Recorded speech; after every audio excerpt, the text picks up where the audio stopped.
Hello class, welcome to the next lecture on signals and systems. In this lecture we will be talking about some of the elementary signals that we will be dealing with in our topic subject. Okay. So the first one I want to talk about is the sinusoidal signal. Okay. So sinusoidal can either be sine or cosine. It just when you mean sinusoid, it just the term is used to represent the variation, sinusoid variation, which is let's say derived by rotating a vector or a point along a circle, right? Depending on where you start from, or let's say depending on which axis you project to, right, you will get a different signal, right?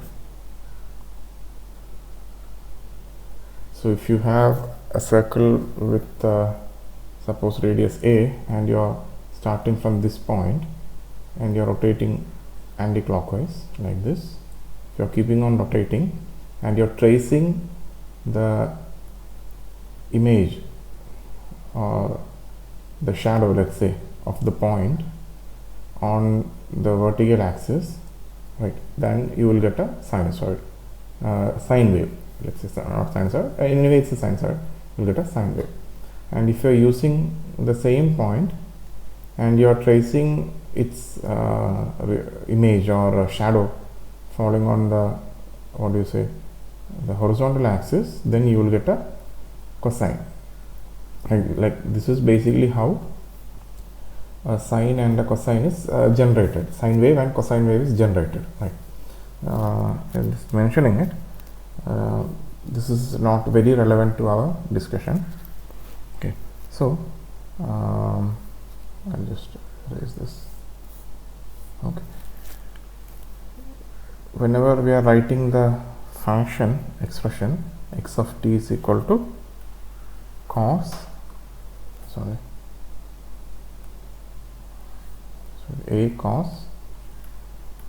omega t plus phi,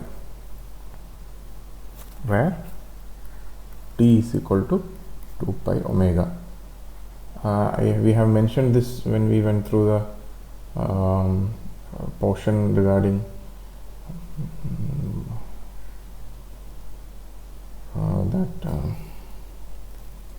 periodic signals, that every signal which repeats itself after every period of time, and that period is the time period, fundamental time period t, and the angular frequency omega. Also there is a frequency 1 by t. But for most of our discussions in signals and systems topic, we will be dealing with time period and omega usually. Okay, so we have this. Coming to the discrete counterpart, we have x of n is equal to a cos omega n plus phi. Okay, so what is the difference between generating a continuous sine wave or a cosine wave and a discrete sine wave or a cosine wave? The only difference is that for a continuous sine wave or a cosine wave, you plot every point, right? Each and every point continuously you plot. But for a discrete sinusoid signal, you don't plot every point, only certain fixed points, right? Depending on the value of omega. Okay, depending on the value of omega, you will plot certain points only. Then you will get something like this, right?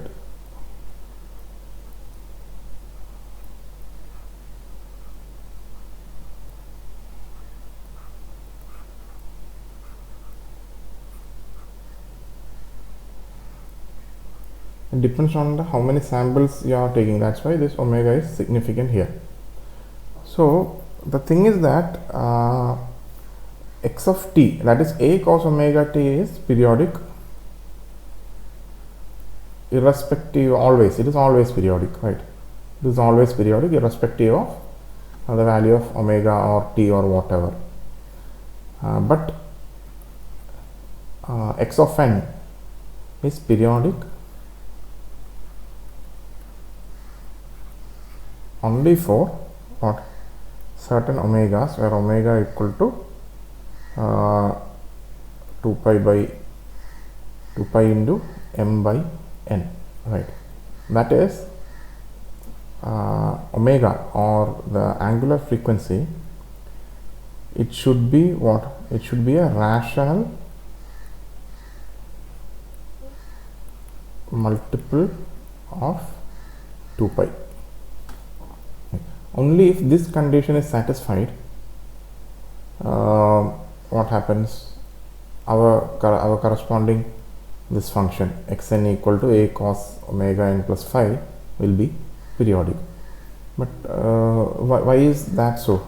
Because if you are only choosing omega such that it is a rational multiple of 2 pi, you will get proper samples here, because from this set of samples you can, if you are not choosing omega properly, you can get different samples which are not periodic, right? That is also an issue. So that is the thing, you have to choose properly. This condition, if only this condition is met, your discrete sinusoid will be periodic. So please keep that in mind. You may get questions, right? You may get questions where it is asked that find out of the given discrete sine waves, which of the following are periodic. If you want to understand it further, what is the basic condition for a signal to be periodic? It is x of n plus n equal to x of n, right? That is a cosine of omega n plus n plus phi is equal to a cos omega n plus phi. That is right. This has to be satisfied. It means a cos omega n plus phi, and I am grouping this together, omega n is equal to a cos omega n plus phi. For this to be satisfied, what? Omega n, right, it should be what? It should be a multiple of 2 pi. It can just be 2 pi also, it can also be any multiple of 2 pi. It is from this that we are getting omega equal to 2 pi into m by n, where m and n are integers. So if you are getting a ratio of 2 integers, then that is a rational number. That is why we are saying omega should be a rational multiple of 2 pi, right? For continuous functions, you don't have to worry about any of this. You can just directly take. So that is what a sinusoid function, discrete and continuous. For example, I'll just show an example here. If you have the function, let's say xn, x of n is equal to sine phi pi n, right? Then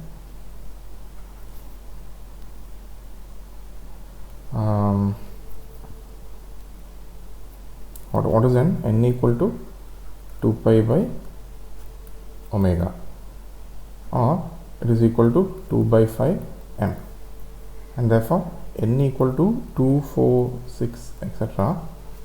for m equal to 5, 10, 15 and so on, right? Similar, this is a basic understanding. This type of problem is not there when it comes to continuous sinusoid. Okay.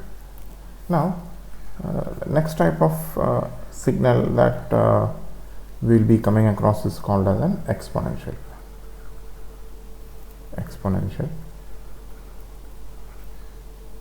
Okay.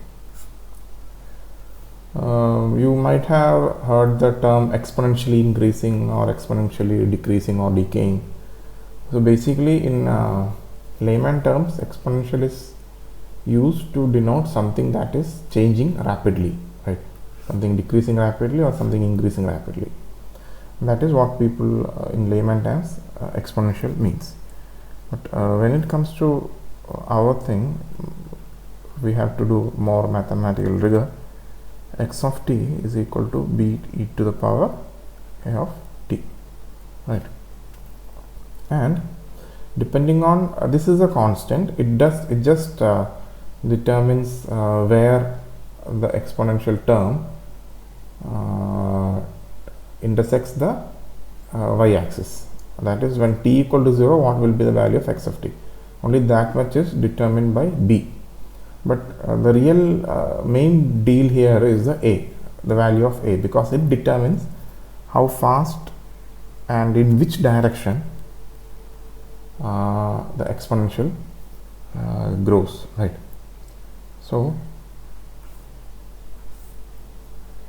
suppose we have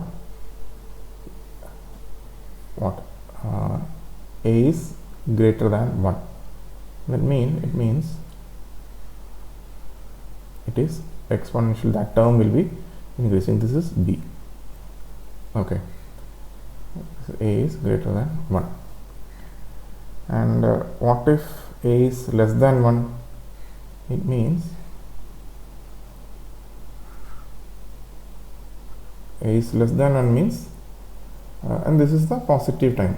Okay, this is x of t. It means what? A is in the positive t time direction, the exponential is decreasing if a is less than 1. And if a is equal to 1, what happens? This term becomes 0 and our exponential is a constant, a equal to 0. So you can say that if a is less than 1, we call it as a decaying exponential. Decaying in the sense when we are considering the positive time axis, right?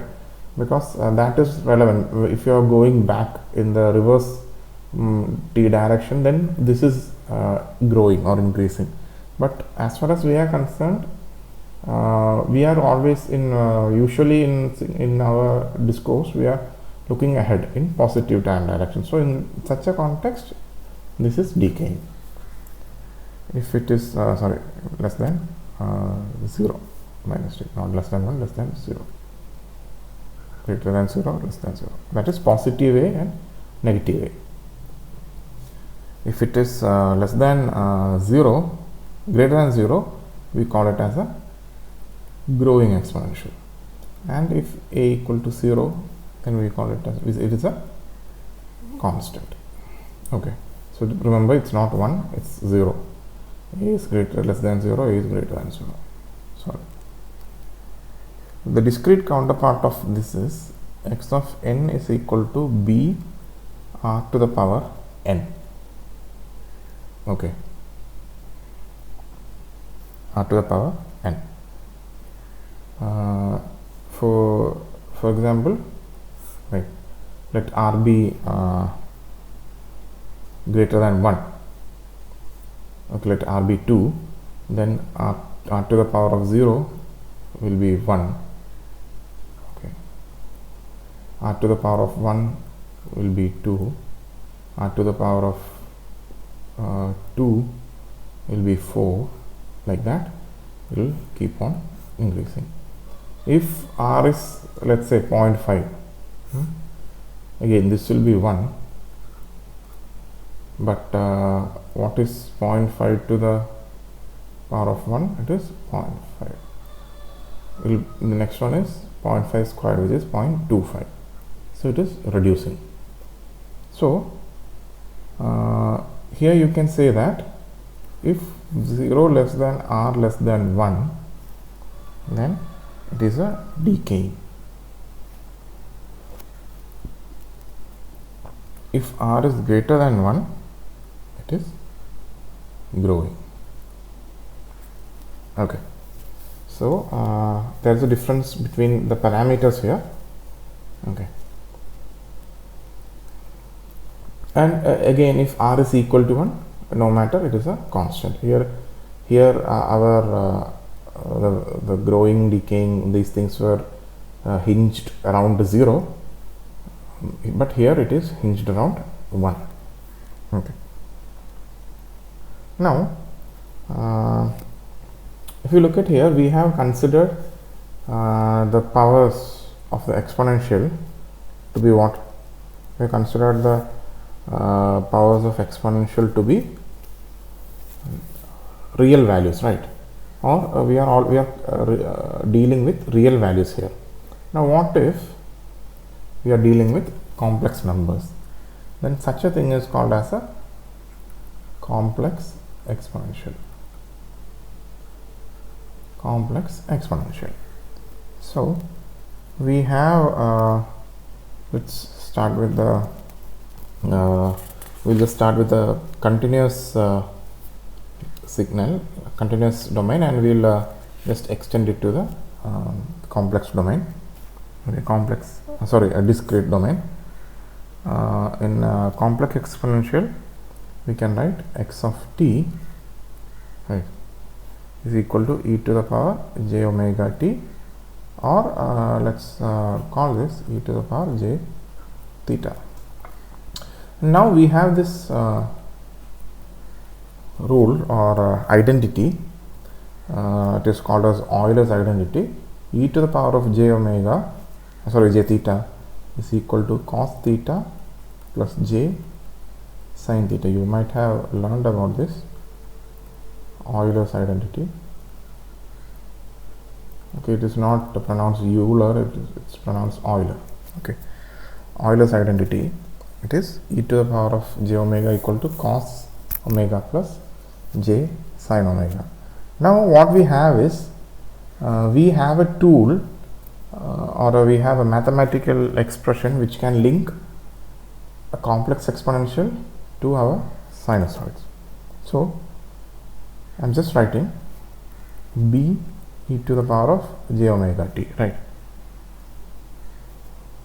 B j to the power, this is very similar to our regular exponential, b e to the power of at. Instead of at, I am writing j omega t. I am making it complex. Okay, what is it? It is equal to, and I am in b, I will be putting a e to the power of j phi, right? So we have a e to the power of j phi into e to the power of j omega t. So you have to look at here, what you have to understand is this is a constant, a is a constant.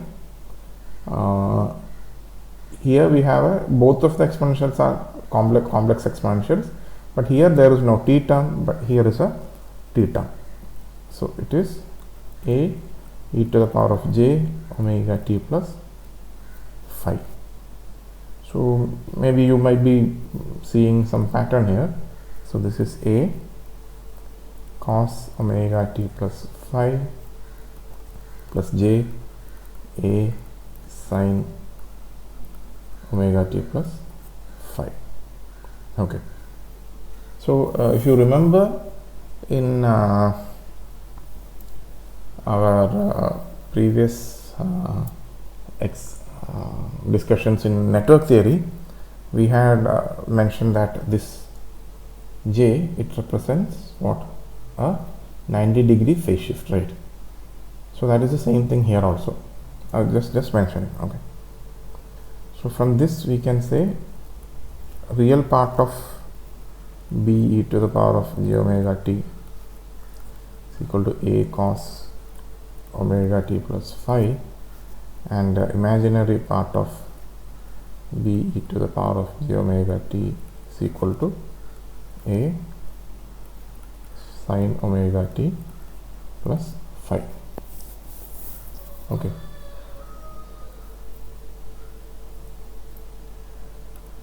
Similarly, for discrete functions, you can write a cos omega n plus phi is equal to real of b e to the power of j omega n, and a sin omega n plus phi is equal to imaginary of b e to the power j omega n.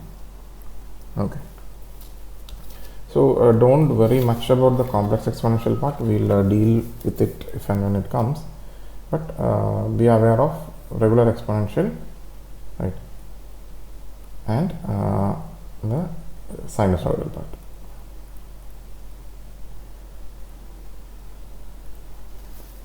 Now let's move on to the next one, which is a step function. Right. Step function is basically the thing is that basically there will be a sudden increase or decrease, but we'll be considering increase.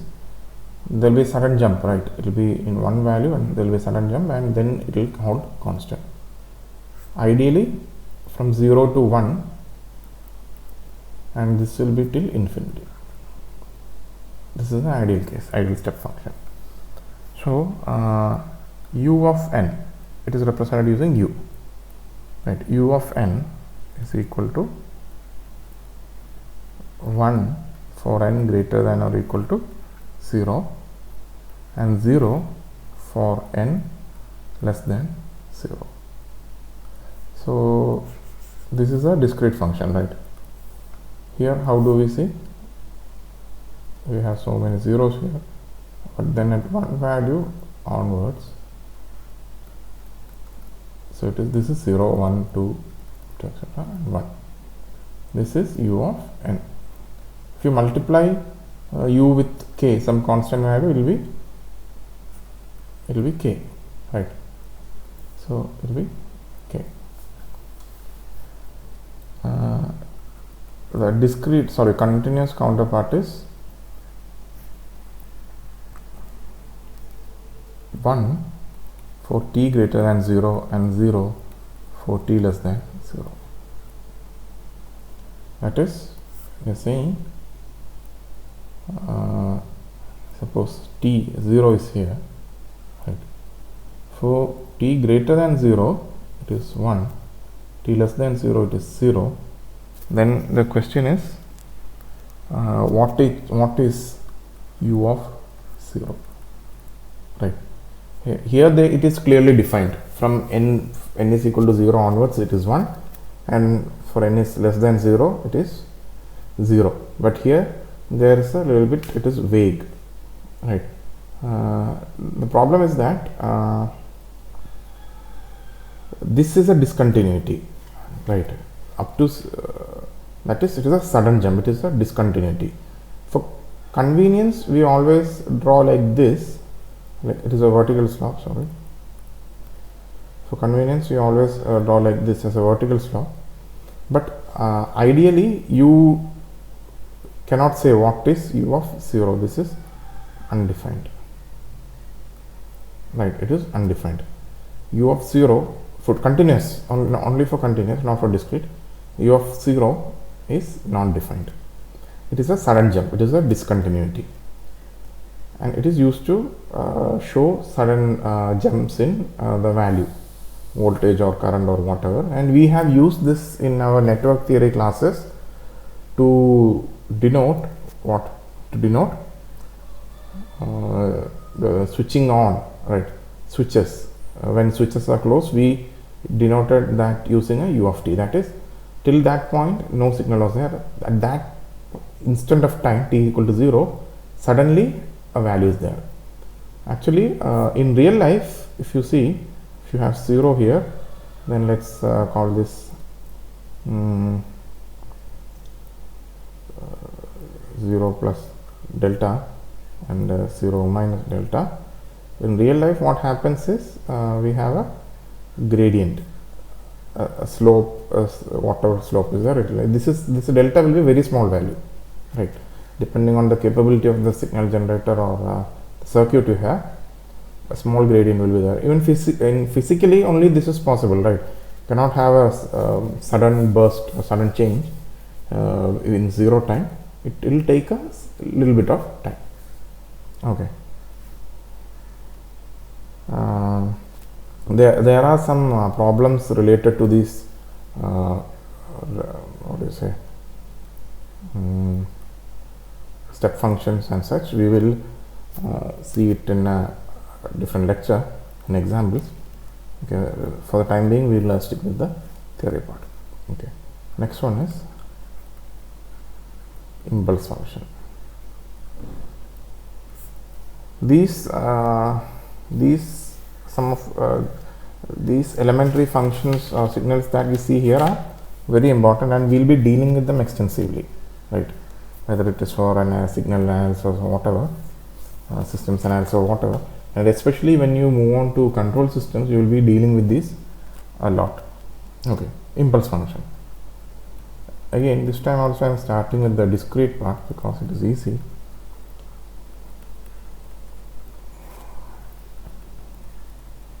Right, pretty simple definition. That is, for n equal to 0, it is having a 1.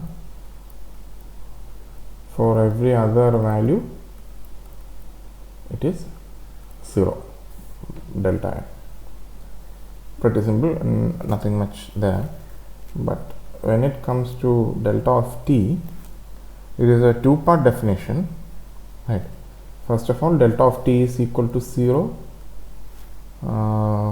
for t is not equal to 0, similar to this thing.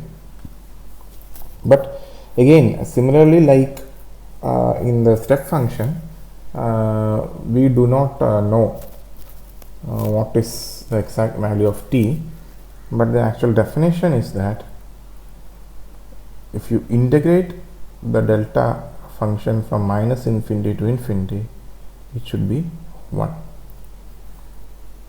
This is the complete definition of a impulse, continuous time impulse function. It is sometimes called as a Dirac delta function.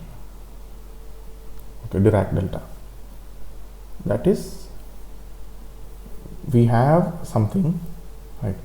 We have something which is 0 everywhere except t equal to 0, but yet we don't know what is its value is at 0. But the thing is that if you integrate the value of the delta function for all time from minus infinity to infinity, it should be 1, right? So the impulse function is denoted using an up arrow at 0 or whichever location, because you can create what delta of t minus t0, that is, you can shift even this u function, you can shift to t minus t0. It can happen, but by default, if delta of t is at 0 and it is having a constant k, this constant k does not denote the height of the impulse function, it denotes the strength. And what is the strength? It is this thing, right? It is this thing. That is the integral of its value for all time. That means it is basically the area under delta of t, right? It is the area under delta of t. Now suppose we have some approximations for delta of t, right? Suppose we have our impulse function like this. Realistically, how do we do this? Realistically, how do we do this? We can have something like this, right? Delta by 0, delta by 2, sorry, minus delta by 2 to delta by 2, then this length is delta, right? And if you want the area to be a, then what should happen? If you want the area to be a, then this should be, what should this be? A by delta, right? Now suppose you are reducing this length then the height will increase such that what, area equal to A. Again area equal to A. So the only thing is that the area should be for a unit impulse, this is called as a unit impulse, right? If the area is 1, it is a unit impulse. Unit impulse.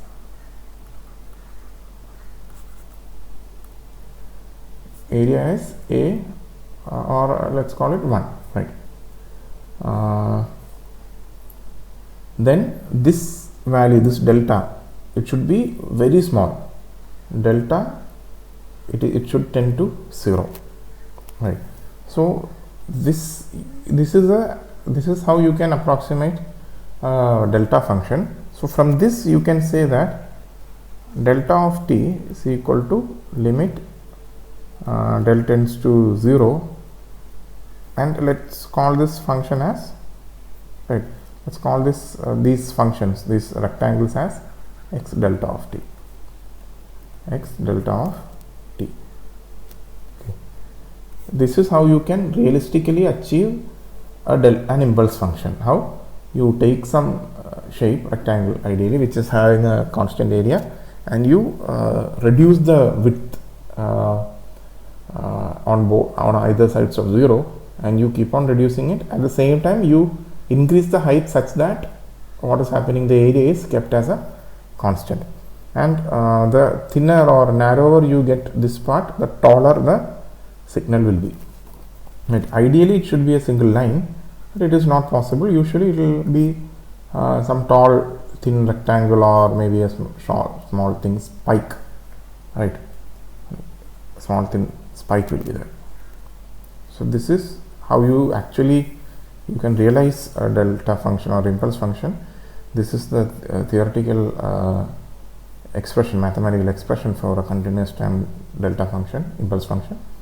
This is the discrete time representation, and delta function has some properties, right? And these properties are extensively used when you are doing sampling, and you might have learned about sampling. What is sampling? Sampling is a process used to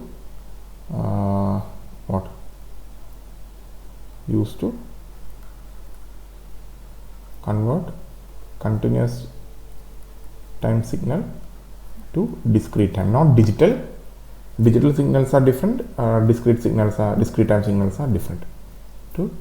Used to convert continuous time to discrete. So you have continuous time signal, you use a sampler, and you get discrete time signal. Okay, let this be. So the properties are: one, the first thing is, it's not so much of a property, it's again, you can say, sort of a definition.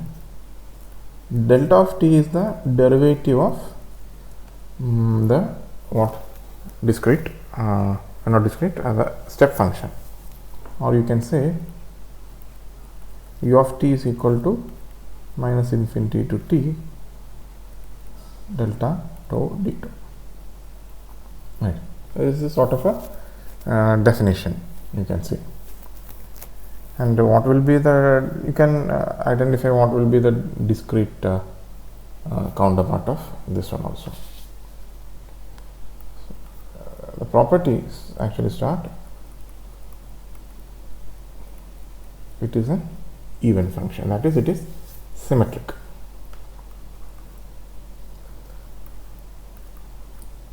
This is the most important property of delta function, which is used in sampling.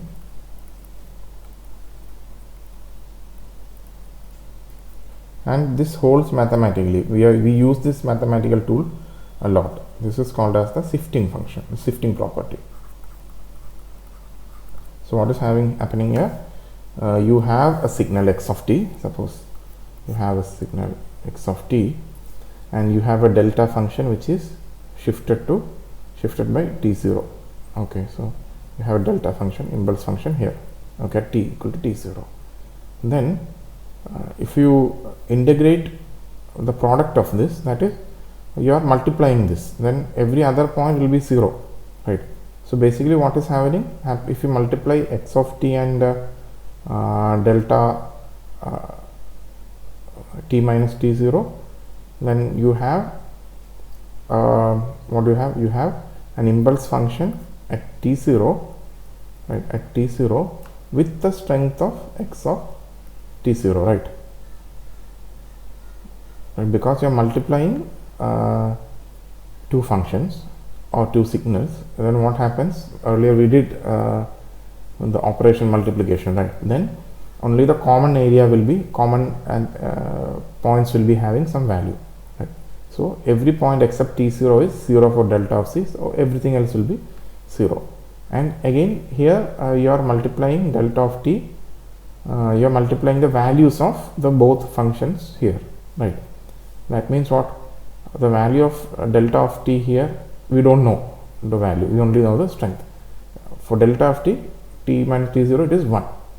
The strength or the value of x of t here is, it is t x of t0.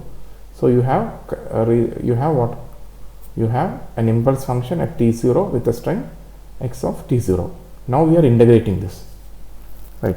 When you integrate this, this becomes 1, and you are multiplying 1 with x of t0, which is a constant.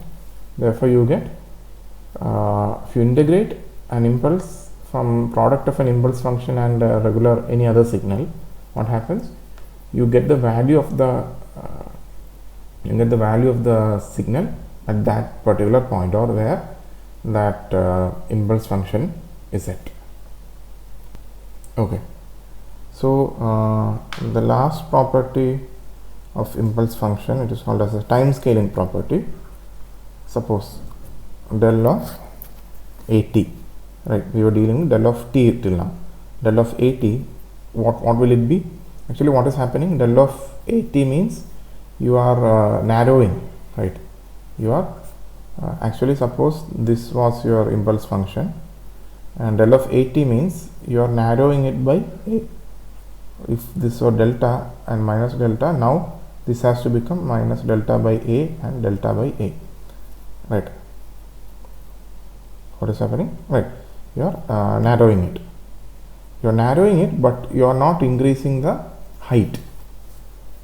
That is, you are just reducing this width, but you are not increasing the height by any means, right? This time scaling doesn't affect the height. So what is happening? The area gets affected. Area gets affected means strength of the impulse function gets affected. This is called as a time scaling property. Okay, so these are the properties of the impulse function. Now let's move on to the last elementary signal I want to see, which is a ramp function. Okay, so ramp function, I am just writing it down. R of t is equal to t for t greater than or equal to 0. It doesn't have any complications like impulse function or step function. It is a very straightforward thing. It's 0, t less than 0. It can also be represented as R of t is equal to t into u of t. Right? It is simply a straight line which starts at t equal to 0. There is nothing before that. It starts only at t equal to 0, and it has a unit slope. Okay, this is R of t. So you can change the slope, right? You can change the slope by multiplying any constant. Also you can shift the slope, right? That is, you can make it start from t equal to 0. This will be R of t minus t0. Similarly, you can change the slope by multiplying a constant k. Those things are possible, but basic thing, R of t, it's a unit straight line starting at t equal to 0. It is represented by R of t, and it can also be written as R of t equal to t ut. This representation will come in handy. Okay, the digital representation, discrete signal ramp is similar n for n is greater than or equal to 0 and 0 for n is less than 0. So how will that look? It will be something like this: 0 1 2 3 4 1 2 3 4, right? The remaining will be 0 and it will keep on going. The one thing you should note is ramp function, it is things like I think most of the signals we saw here, the sinusoid, it is a never ending, non-ending signal, it keeps on going. And then we have the exponential, which is also a non-ending signal, keeps on going. One thing you have to note about exponential is that this value touches 0 only at infinity.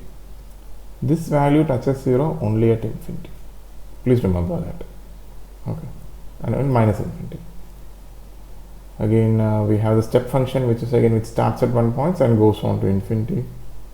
Impulse function, it is only at 1 point, right? And we have the ramp function here. It also starts from a point, which are ideally at 0, and if you shift it either way, then it goes on to infinity, right? So this is a so remember unit slope. So this is a ramp function. So these are the 5 elementary signals that you should know as we move forward, right? So with this I am winding up the basic introduction to signals. So I will put a lecture with some more examples for this portion, and after that we will start with the systems part, basic properties and things like that for systems. Thank you.